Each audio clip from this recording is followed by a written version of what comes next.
Bonjour à tous, bienvenue pour une nouvelle vidéo sur AW Coaching. Aujourd'hui, on va parler des hormones du stress avec Claudia Modica qui a écrit le livre Déchire tout et je suis pas stressé. On y va, let's go, action!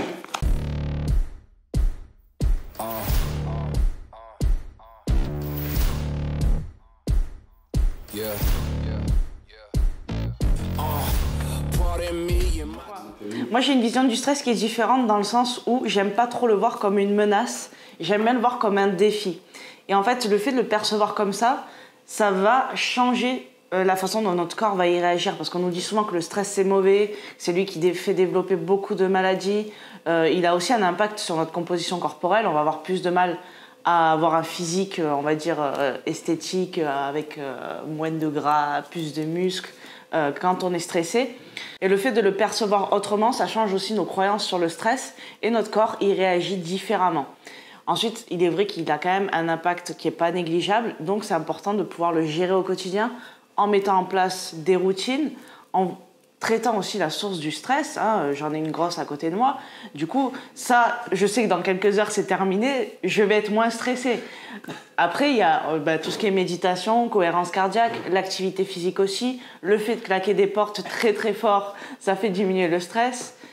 Tout ça, ça marche. Par exemple, toi, Anto, qui a fait de la compétition, tout ça, est-ce que tu as mis en place des choses pour gérer ton stress afin de pouvoir atteindre des objectifs physiques? Moi, j'ai un rapport particulier avec le stress, en fait, depuis jeune, parce que j'ai vraiment vu mes parents, pour le coup, se bouffer la vie avec le stress, et mes parents et d'autres gens en général.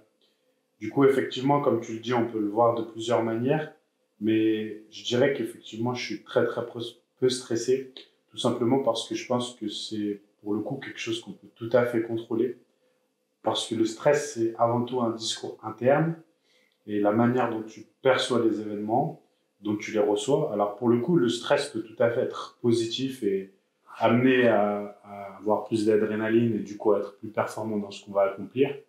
Mais je parle plutôt du point négatif qu'on peut tout à fait contrôler. C'est pas facile, surtout quand on y est constamment sujet et qu'on a l'habitude d'évoluer dans cette zone de stress et qu'on, pour le coup, on y trouve un certain confort. Bien que ce soit dur à dire, mais on peut trouver du confort même dans les choses inconfortables et douloureuses. Les gens qui vivent la dépression le savent, et c'est pour ça que c'est aussi dur d'en sortir. Bref, donc je pense que le stress, en fait, on peut pas l'annihiler complètement. C'est pas quelque chose qu'on peut éviter parce que, pour le coup, en fait, il y a une multitude d'événements stressants qui peuvent survenir dans la vie. Ça peut être un accident de voiture comme tu as eu hier, par exemple, où tu peux pas éviter la zone de stress. Ah non, mais c'est vrai. C'est un petit accident, mais tu as une zone de stress. Et en fait, tout ce qui compte juste, c'est la réaction par rapport à cette zone de stress. Et moi, c'est vraiment le développement personnel que j'ai commencé jeune, vers l'âge de 17 ans, qui m'a énormément changé la vie sur ça. Et j'ai appris une chose qui était fondamentale pour moi sur le stress, c'est que ce qui compte, en fait, c'est pas d'essayer d'éviter cette période de stress parce que c'est impossible, encore une fois. Il peut y avoir une multitude d'événements stressants qui peuvent arriver. Ça peut être une rupture, ça peut être votre patron qui vous roule dessus, ça peut être un accident de voiture, ça peut être tout un tas de choses. En fait, ce qui compte, c'est de sortir très vite de ce qu'on appelle la période réfractaire, c'est-à-dire la période qui survient après ce moment de stress, justement. Et si vous restez constamment dans cet état émotionnel de stress, donc d'anxiété et donc de cette production hormonale qui est nocive, c'est là où, pour le coup, le stress est dévastateur. Parce que vous revivez encore et encore le même événement qui produit les mêmes réactions chimiques, vous êtes constamment dans cette zone de stress, et là se développent les maladies, mais de manière générale, votre vie va être pourrie et va être gâchée par cette zone-là. Donc, la capacité à très vite sortir de ces événements et très vite rebondir, en fait, ni plus ni moins que ça, et pour le coup, c'est du discours interne. Exemple, j'ai eu un accident, et tout va bien parce que c'est du dégât matériel, mais corporellement, je vais bien, et en soi, j'aurais pu mourir, ça c'était avant. Il aurait pu se passer tout un tas de choses, et tout va bien, en fait, c'est que du matériel. En plus, j'ai les assurances, bref, se concentrer tout de suite sur les éléments essentiels et sortir de cette période réfractaire et de stress, et en fait, c'est une grande force. Et quand vous êtes capable de faire ça, plus vous allez le faire, plus ça va aller vite, vraiment, même dans les événements les plus durs et les plus traumatisants de votre vie. Et je sais de quoi je parle d'événements parfois très traumatisants. Et moins le stress aura d'impact de manière générale sur votre vie. Et pour moi, voilà, c'est vraiment l'élément clé. Et comme j'ai appris à faire ça et je continue à le faire, Et ben en fait, c'est pas que je suis jamais stressé, c'est que les périodes de stress chez moi durent tellement peu de temps qu'elles sont presque invisibles. Justement, c'est hyper intéressant ce que tu dis, ça permet de donner une solution. C'est justement de se donner une durée limitée au stress ou même à n'importe quelle autre émotion. De dire, ok, pendant 5 minutes, ben, je m'autorise à être en colère, je m'autorise à être stressé, à m'énerver, à insulter qui que ce soit. Enfin, qui que ce soit, je veux dire, peut-être pas qu'il soit présent.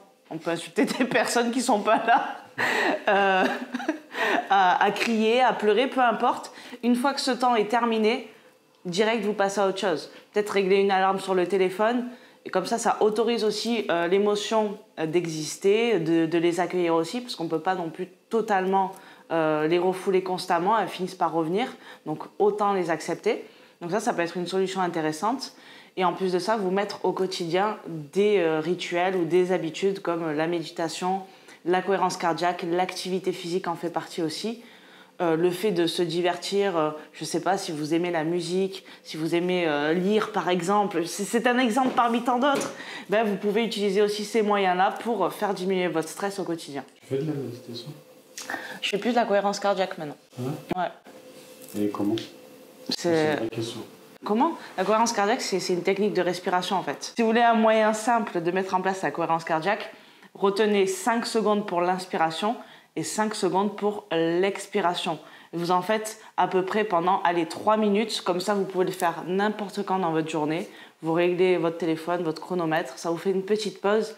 Et ça fait diminuer instantanément les hormones de stress, l'anxiété, l'angoisse et vous pouvez passer à autre chose.